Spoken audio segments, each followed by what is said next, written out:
Hey now, crypto heads all around the world, back at it again with another YouTube video. If you haven't subscribed already, make sure to subscribe. Make sure you hit that like button, and also hit the bell notification. That way you get notified anytime I start a new video. So without further ado, let's get started, guys. As everybody well knows by now, Marvel was announced by Vivi. So we've all uh, speculated about it, not necessarily all known that it was going to happen for sure, but we've had little breadcrumbs dropped for us to think that that's what's going to happen, and sure enough, it did. The price rose quite a bit. I think it went up to about 105%, 110%, somewhere around there, and it did drop down. People sold off. A lot of people that came in uh, when the price was real low, they probably just wanted to take some profits, but no financial advice, guys, but it's going to move up, no doubt about it. So Reese was on Hello K. Shout out to Hello K for having Reese on. And Reese is a communications manager, and he talked about a few things that I thought were really interesting concerning um, different things that's happened with Ecomi and VV as far as announcements. Remember the 12 out of 10 stuff like that. Remember the exchange launch in May by David Yu. Remember, he said that and that never happened. So he kind of shed some light and talks about why things didn't happen. And it's not like these guys, like I've said before in the past videos, I mean, these guys are great, great people as far as, they've been honest the whole way through. David, Dan, Reese, Trevor, they've been honest about what they've been telling us, and they're not out trying to get us. They're not out trying to scam us. They're doing everything by the books, the legit way and the business way to grow a business, the proper ways to grow a business, not just pump and dump stuff, like a lot of the other stuff. But let's without further ado, let's get into it. This is the first thing Reese that I'm going to play for you is where Reese talks about crypto advertising. Now, we all know that Ecomi is working with an advertising company to start advertising the VV app, but Reese is telling us here that that Ecomi is also going to start advertising the OMI token, cryptocurrency for us. So for us OMI holders. So let's see what he has to say without further ado. But we also have that's just on the VV side, right? And then we will be running campaigns on the crypto side to bring people to the token. Oh, Let them. fantastic. Loads of people have been asking me about that. They keep saying, this is good for VV, like, the Marvel stuff, but they're genuinely like a lot of people, obviously because I talk to you guys, I stay really well connected in the community. I'm like kind of I'm okay with everything that's happening, but there are people who, put maybe quite a lot of money near all-time high prices, and they're just worried that Ecomi isn't like focusing very much on the token. I mean, we know it's coming, like it has its own time to kind of happen, but that it's good to know that OMI token's going to kind of get marketing as well, because I know that Google, for example, they recently relaxed their advertising regulations for cryptocurrencies. So I think if you get registered with FinCEN, you can advertise cryptos to like within certain extents. So I think that's going to be huge for the US, because that's literally where we just start raising awareness. Yeah, and look, we've always maintained, like without VV there is no token, right? That's what it was for. So that had to take priority. The way we've dealt with it had to take priority. But going back to what we mentioned earlier with compliance, because we are a fully compliant company, and we've figured out the ways to dance that dance with the token and the product and all of that, it does give us that opportunity to begin marketing that. Now, obviously, There you go, guys. I mean, they hit it right. They hit the nail on the head with this one. And Hello K, um, speaking to a lot of people that jumped in when it was at its all-time high. I mean, a lot of you people watching this, a lot of the crypto heads out here that invested in OMI watching this, they're relating to this. And this is Reese basically speaking for Ecomi and saying, we haven't forgot about you, OMI holders. Like VV and OMI are, intertwined together, because a lot of people are saying out there, a lot of negativity. They're saying, um, yeah, VV just cares about VV because they're making money with the NFTs. They don't care about the OMI. But Reese is saying, that's not at all how it is. And we're seeing advertising coming soon. So be excited for that, OMI holders. I mean, that is awesome. Okay, so the next thing we're going to see from this interview was, remember when, I'm not sure if you guys remember, but I talked about this in my video, past videos, but remember when Reese said that there was going to be a 12 out of 10 announcement for uh, something coming out with Vivi, a 12 out of 10, and nothing happened that month? Well, he kind of explains what happened and where it went. So let's take a look at see what he has to say. On that point, actually, with the whole Marvel release and everything. So was that release the I guess people have dubbed it the 12 out of 10? Yes. Yeah. That was the 12 out of 10. That was the 12 That out of was 10. the one that I've been waiting for. Yeah. Now, I'm not going to say 12 out of 10 again, but we have lots of brands that are all, of a super high caliber, and obviously depending on what you are personally a fan of, something that someone else might not enjoy, you might think is a 15 out of 10. It just depends on your interests and things like that. In terms of global exposure, obviously Marvel is one of the biggest companies in the world. So yeah, it's truly exceptional to be able to roll them out on the platform, and in a years long partnership. It's not like we're just doing one release and that's it. It's like we're the platform for Marvel. Yeah. Okay, so basically Reese is saying that the 12 out of 10 was the Marvel announcement, but there was well, let's see over here too. He'll continue a little bit later about that 12 out of 10. Even a perfect example, when I mentioned the 12 out of 10, that was 2 months ago, and we thought this was going to happen, right? And because we were told that it was almost ready to go, and then whatever took place to slow that down or prevent it did, right? So yeah,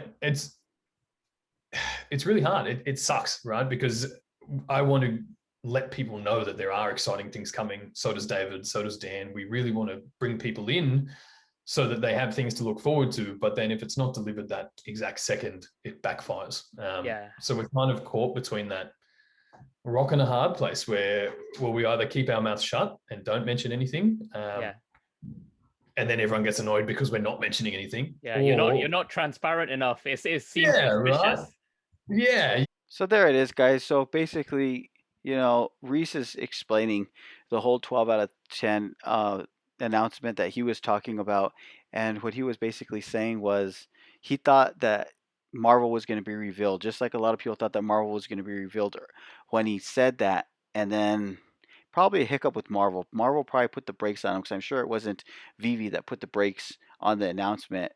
But he's not going to say that it was Marvel that put the brakes on them from the announcement. But he said something like that because he knew what was going on, and then afterwards, everybody's dogging on him and criticizing him, saying, "What happened to the 12 out of 10?"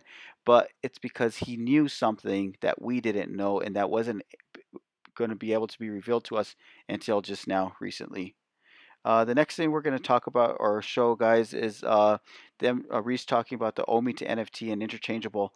So basically, you buy the NFT with the OMI token, and how you're going to be able to cash out on gems, and I'm not sure if you're going to be able to cash out on OMI, but let's hear what he guys has to say about that. So, in terms of OMI to gems, is that officially off the books? Is that going to be replaced with OMI to NFT? Correct. Yeah. That's replaced with OMI to NFT, and you can cash in and out of gems separately. So we run two concurrent systems. Yeah. And as I mentioned earlier, once we have an MTL on board and whenever that can take place, people will still be able to go fiat to OMI, or technically it's fiat to NFT, but it will facilitate another type of OMI purchase. Oh, like under the hood. Yeah. So, but we'll cross that down the line. So development of that is actually in being able to cash in and out of gems is underway as well. Again, hopefully we see that by the end of next month, because that can now take place before we fully migrate to immutable, because it's not using the token, and we don't need to kind of balance the books between each one. So yeah, as soon as that opens, we really open the economy of the app, right? Which is great. And I know people are screaming about the OMI to gem thing still, because like you said, they haven't read anything.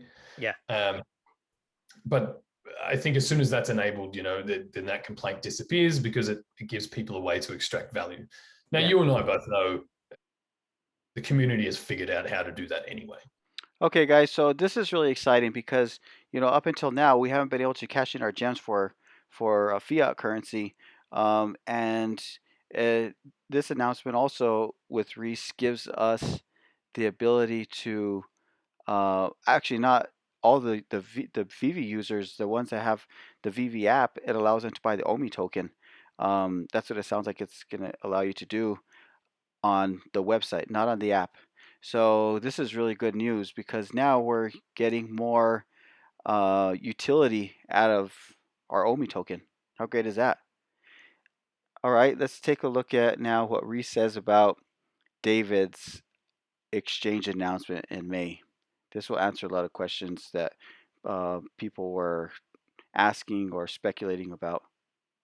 When things like people asked David Yu when the next exchange was coming on his Instagram, and he said May. He didn't specify the year in his defense. so it could have been May 2022, but he said May, and then people kind of saw that as a definitive it's May, not like we're targeting May or around May.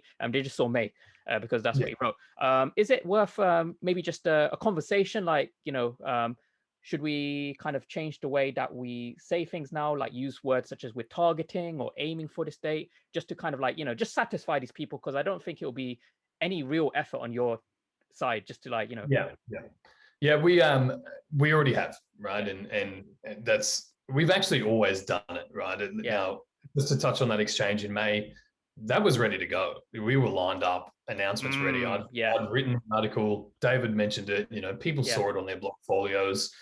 And then 3 days before that exchange, asked us for our ERC20 contracts. And we had to say, we sent you our GoChain stuff months ago. What do you mean?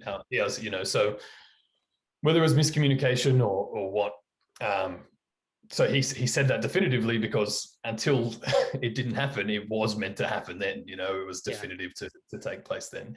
Now we have, like you've just said, everything that goes out now, we make sure that we've changed that language. So that explains it, guys. That's, the same thing would happen with Reese when he talked about the 12 out of 10. He thought the Marvel announcement was coming because that's what they thought, but they got the brakes pumped on them. The same with David. David thought that the exchange was going to take place when they believed that the exchange was going to take place. And he says that the exchange 3 days up until when they thought that the OMI was supposed to be released on this exchange, it didn't happen because they said, hey, we haven't got your stuff yet. So, it's these the big shots at Ecomi, they're not giving us false information, guys. So that's why I say believe in the team, because what they've shown us up until today has been honest. They're doing all the right things as a good legit business would do, and they're keeping us in the forefront as much as they can. And sometimes, sometimes things just don't happen, especially with big corporations. There's so much red tape going on, and stuff happens sometimes. Now, last thing I want to show from this interview, which is really cool, it's really exciting, is a new feature that they're going to be introducing to Vivi. I mean, excuse me, not a new feature, a new NFT that they're going to be introducing to Vivi. Let's hear Reese talk about it. But the digital comics, right, what's coming to Vivi. I think people may have misunderstood that and think that we're releasing comic cover art like we did with the Ultraman 2D covers. Now that will definitely be part of it, but we're actually talking like full comic books. The collectible comic books, obviously from Marvel. We'll see if there's other companies that roll out the same product later. In a fully immersive way, like e-reader style, where you can actually, you highlight the panels, read each panel, turn the pages, read the comic book in AR. So it's accessing another type of collector, right? Big fans of comic books. There's a whole other market sector of people. Again, it's providing a way to digitize that content. I don't know if you are subscribed to Marvel Unlimited or anything like that, but they produce, I don't know the exact number, but 50, 60, 70 comics a week or something crazy like that. Like it's a huge industry still, right? And and brings with it a big collector crowd as well. Yeah. So yeah, super excited to see that roll out as well, Yeah. and just another awesome product that people can collect. Yeah. And another product vertical for the platform. Yeah. So tell me that's not huge, guys. Tell me that is not a huge announcement by that they're going to feature Marvel Comics NFT forms with AR. How cool is that? And then Hello K, I think he's the one. If it's not, it's Reese. He goes on to say, you know, you don't have to read your comics with tweezers turning the pages to keep them in perfect shape, you know, for the resale. So they're still going to limit the comics, and you know, it's still going to be a collectible item, but you're actually going to be able to read it and enjoy and interact with it. You know, that's what's important. So great stuff in the pipeline, guys. And I just want to give you guys this video, just in case you did, guys. This video was too long for you guys to watch the whole interview with Reese and Hello K. So hope you guys have a great, wonderful rest of your day. Remember to hit the thumbs up and like the video. Thanks, guys.